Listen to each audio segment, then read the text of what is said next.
What's good, YouTube? Welcome back. Today it is the LazyDaze Channel and we're back at it again doing some more history reaction for you guys. Today it is some more Kings and Generals content and it is the War of the Roses and it's the third episode, the Battle of Bosworth 1485. This is the finishing part of the first three episodes, and then there was another part of the series. We'll jump onto that later, but we're just looking forward to completing this first part and then jumping onto some other bits and pieces as well.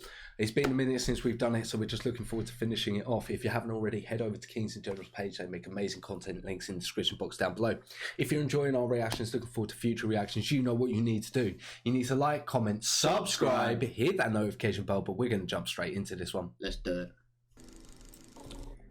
English King Edward IV had shown his mettle in battle and tactical acumen by winning the battles of Towton, Barnet and Tewkesbury.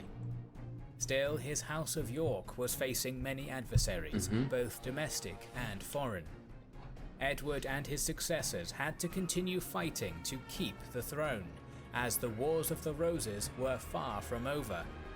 Everything would have to be decided at the Battle of Bosworth. On the 4th of May 1471, King Edward IV of the House of York decisively defeated his enemies from the House of Lancaster at Tewkesbury. Most of the Lancastrian leaders, among them Prince Edward and Edmund of Somerset, were killed, while the Queen, Margaret of Anjou, became captive. The king knew that some Lancastrian allies, chief among them Jasper Tudor, were active in Wales and northern England, so he moved his troops to Coventry to prevent these enemies from uniting their forces. Meanwhile, one of the last representatives of the Neville family, Thomas, landed in Kent and started recruiting troops on his march to London. By the 14th of May, he had 15,000 under his command and was attacking London, which was critical both as the capital and the place the Lancastrian king Henry VI was kept prisoner. Oh shit. The Londoners supported the Yorks at this point, and not only sent messengers to Edward IV, but also repulsed all the attacks of Thomas Neville. Edward was fast as usual and entered London on the 21st of May. On the same night, Henry VI was executed, and Thomas Neville, who learned about this and the loss at Tewkesbury, retreated to the south. His troops now demoralised, the Lancastrian leader decided to surrender. I mean, if the king you're fighting for gets assassinated, what you got left, really? Yeah, you don't really have much of a choice, do you? Kind of want to stay alive. Yeah, it's not worth it anymore. I'm gonna do a French move. At the same time, the rebellion in the north also fizzled out. It would be helpful to look at the family tree of the English monarchs at this point. With the execution of Henry VI, the House of Lancaster was exterminated, and the remaining challenger to Edward IV was 14-year-old Henry Tudor, who had a weak claim to the English throne via his matrilineal ties to the House of Beaufort, which was descended from the son of Edward III, John of Gaunt. Henry Tudor was with his uncle Jasper in Wales at that point, and upon learning about the events in London, they decided to flee. I have a right to the throne. Deuces! Not dealing with that fucking shit. I'm 14. I'm gonna wait 4 years, build up a bit of support. I'm about to get assassinated in my sleep, and I ain't dealing with that shit. It's not gonna go well. No, I'm fucking off. They were heading to France, which was ruled by Henry's relative Louis XI, but a storm forced them to land in Brittany. Its ruler, Duke Francis II, was willing to use Henry as a bargaining chip in his dealings with France and England, so the Tudors became partly hostages, partly guests in Brittany. Francis rejected the bribes and threats from the English king through the years. Still, England entered a period of relative peace, as Edward had no real opponents. Louis XI traditionally supported his enemies, so when the Duke of Burgundy offered to help with the Old English claim to the French throne with his troops, Edward agreed, and in 1474 they signed a treaty in London. In June of 1475, the English king landed in Calais, but received no support from Burgundy. Neither Edward nor Louis was willing to fight, so the former bribed the latter by signing the Treaty of Picquigny. During this period, the relationships between the brothers of the English king, Richard of Gloucester and George of Clarence, were tense, and in 1478, George was accused of plotting against Edward and then arrested and executed. As Richard had supported Edward throughout the Because the line of secession is just so difficult. Like, I just don't want to be a part of it. Like, It's just not worth it. It's not. It's really not worth not. being a royal family member. Back in those days, maybe nowadays, there's no risk of assassination. Someone just knocks on the door. All right, morning. Just to let you know, when you wake up, you'll be king. All right? Yeah. What? What? What? That's like, no. I don't want that responsibility put on me. Wars of the Roses, the king elevated Richard to effectively control northern England. Although Edward was just 40 years old, he became terminally ill in 1483 and soon passed away. Okay. There are multiple theories about his death, and even poisoning is not ruled out. But in any case, his 12-year-old son Edward V became the king, with Richard Gloucester as the regent. However, on the way to London, Richard ordered the relatives and closest allies of the Queen, Elizabeth Woodville, to be arrested. Edward V and his brother were placed in the Tower of London. Just a few months later, the offspring of Edward IV and Elizabeth Woodville were declared illegitimate, and Richard III claimed the throne. The fate I didn't realise that's how Richard Lionheart got his power. Wow. Yeah, man. What? Peak. See what I mean about being a kid? You're going to be king. You don't even make it, really, do you? No. If Edward V and his brother is unclear, but they had disappeared, while the legend of the princes in the tower became famous. I think like the legend is like one of them got a hot poker up the bum or something. I think that might be a different one, different king. But yeah, like one of the royalties got like a hot poker up the bum. Yeah, but I think they were definitely killed off. Or I think what it was they couldn't be killed off, but what they done was they starved them, so they technically didn't kill them. To get what I mean? I think it was something along them lines.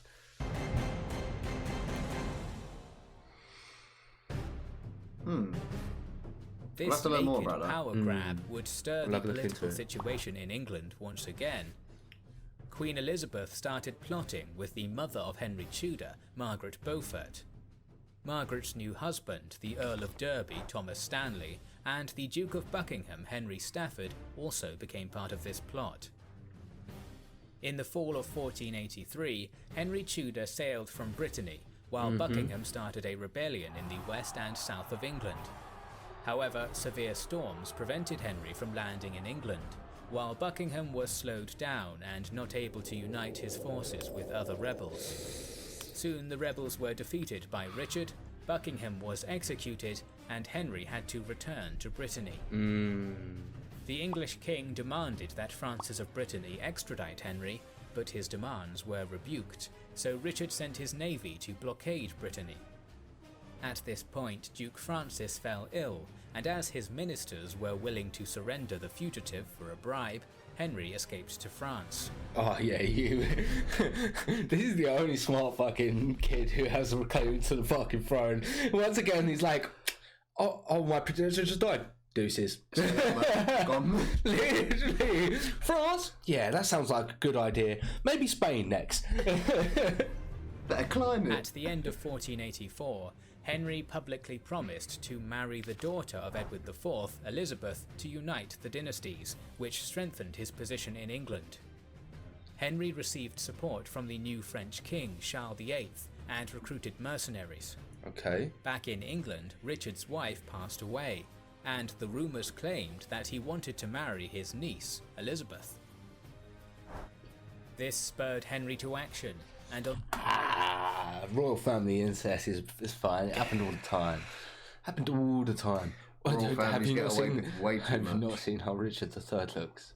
Mm. The 1st of August 1485, he set sail from France at Honfleur and landed in Wales on the 7th without meeting any obstacles, despite the fact Richard had placed small garrisons to blockade a naval invasion. As Henry had Welsh blood, many local lords joined him, and on the 15th he entered England near Shrewsbury. Meanwhile, Richard learned about the landing on the 11th of August. It took him a few days to gather all his forces. On the 16th, the Yorkist forces started moving towards Leicester. Although that gave Henry a chance to move towards London, he also marched his troops towards Leicester as he had allies in the area and needed their help to win. Gathering these allies, Henry moved closer to Richard. Okay. Yeah. On the 21st, the armies encamped to the south of Bosworth, with Richard taking Ambion Hill, while Henry stopped at a place called Whitemoors. Thomas Stanley seemingly promised to join both sides, but instead made a camp at a hill called Dadlington to the south of Henry and Richard. The Tudors had more than 5,000 troops, while the Yorks probably fielded an army closer to 10,000. Stanley's 5,000 were a wild card. Right. On the morning of the 22nd, Henry arrayed most of his forces in one large unit, commanded by the Lancastrian veteran of the Battle of Barnet, John of Oxford, while he led a small reserve. The Tudor army started marching towards their numerically superior enemy. Yeah, man. Looks like Richard Lionheart's got a much bigger force there, right? I mean, look at the battlefield, right? You've got the. I'd want to get across the water. Yeah, man. Richard's got such a good point. He's on the higher ground here. He's got clearly 2 artillery pieces in the back there. The cavalry, like, it just looks like such a strong position. I just wouldn't want to be Henry at this point, would you? Richard was surprised by this, as he expected Henry to take a defensive stance. The battle was not beginning according to his expectations. Still, he managed to get his army into 3 groups. John of Norfolk commanded the right, Percy of Northumberland the left, while the king was leading the centre.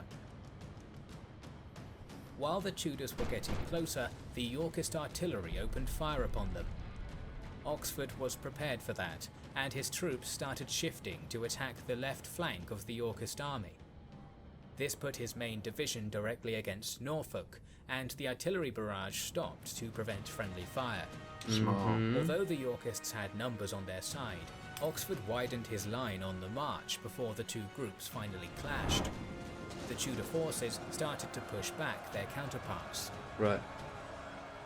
At the same time, Northumberland on Richard's left flank wasn't moving in, either due to betrayal or in fear that Stanley, who still hadn't made his move,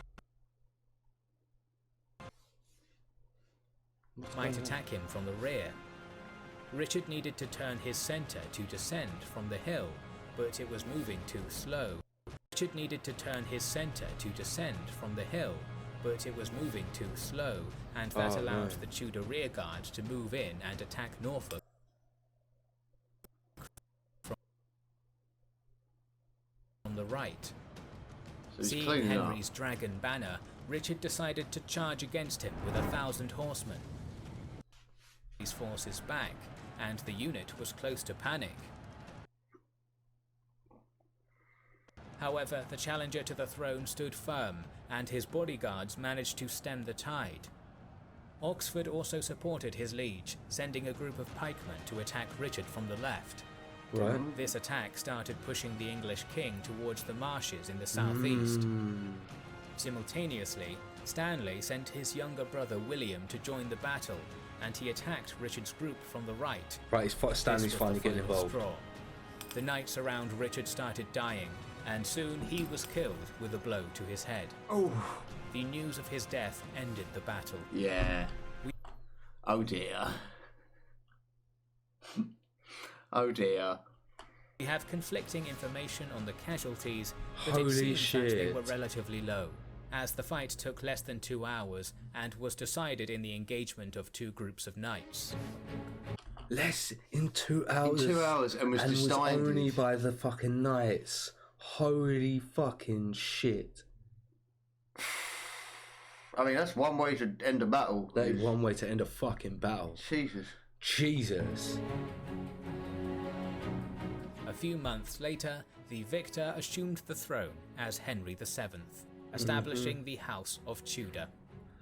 Even though the new king had to defeat a number of rebellions and pretenders, the Wars of the Roses were over.